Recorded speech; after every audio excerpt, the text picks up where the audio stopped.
నేను పటేల్ గారి దగ్గరికి వెళ్ళబట్టి 3 సంవత్సరాలు అవుతుంది. నేను ఎందుకోసం వెళ్ళిన అంటే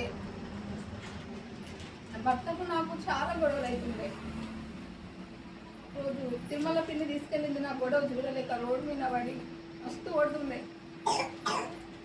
ముగ్గురు ఒక గొడవలు అవుతున్నాయని నేను పటేల్ దగ్గర తీసుకుపోతే రారంటే మా భర్త అక్కనే ఉన్నాడు. మరి మన ఇద్దరికి గొడవలు అవుతున్నాయి, మరి పిన్ని తీసుకెళ్తాడని నేను పోతా అంటే సరే పోయే ఎందుకోసం అవుతుందని పోతే నాకు దృష్టి తగిలింది. మీకు పటేల్ గారు చెప్పింది కూర్చుని పెట్టుకుని సరే అని వెళ్ళినాం. వచ్చినాం.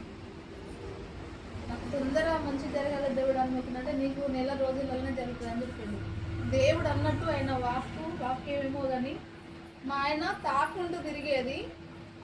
నెల రోజులు 15 రోజులనే హోటల్లో పని చూస్తున్నాడు.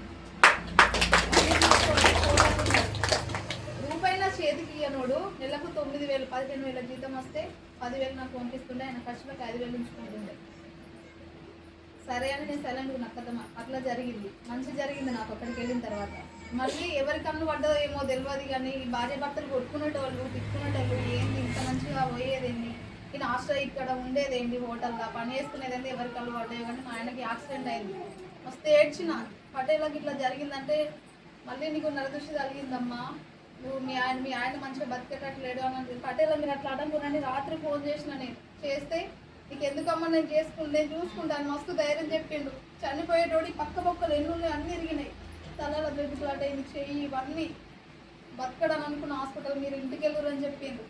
చెప్పిన తర్వాత అయ్యో దేవుడా మనకి ఇట్లా అంటారు, ఏం కదమ్మా నేను చూసుకుంటా అని అన్నాడు. ఒక్క రూపాయి కూడా నా చేతిలో లేకుండే దేవుని చూపు నడినబడి ₹1,00,000 దాకా మా ఫ్రెండ్స్ నాకు తాపకు 5,000 2,000 అట్లా అడ్జస్ట్ చేసి నన్ను హాస్పిటల్ నుంచి ఇంటికి తీసుకొచ్చారు.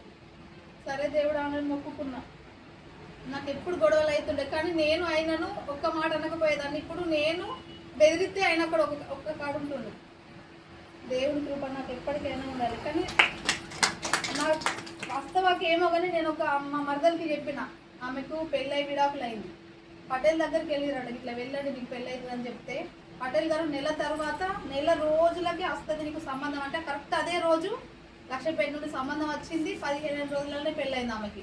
అబ్బా దేవుడు నాకు ఎంత మంచి చేసింది అని ఆమె నన్ను ఊకే తలుచుకుంటాను. నన్ను కాదు దేవుడు తలుచుకోను పటేల్ కానీ ఆయన కృప వల్లనే ఇదంతా జరిగింది అని నేను మా ఊళ్ళందరికీ చెప్పుకుంటూ వచ్చిన. ఆయన దయ వల్ల నాకు బాగా ఉంది. ఏంటంటే నేను మొన్న పుట్టినరోజుకు రాలేకపోయినా కొన్ని కారణాల వల్ల, నాకు క్షమించండి పటేలా. కానీ మా ఊళ్ళో మాత్రం ప్రత్యేకించి మా ఇంట్లో మా పిల్లలు నేను రాగా కూడా మమ్మీ పటేల్ మన ఇంటికి ఎప్పుడు వస్తాడే అని మరీ చెప్పారు. పటేల్ కృపం నా ఇంట్లో ఎప్పుడు పడుతుందని నేను మొక్కుకుంటున్నా. ఇప్పటికీ మా ఇంట్లోనే ఆశ్రమం పెట్టాలని నేను మొక్కుకుంటున్నా. కానీ మా భర్తను మాత్రం మార్చి ఆయననే పటేల్ గారిని తీసుకొచ్చే విధంగా చేయాలని నేను మరీ మొక్కుకుంటున్నాను. అవకాశం ఇచ్చిన మీకు ధన్యవాదాలు.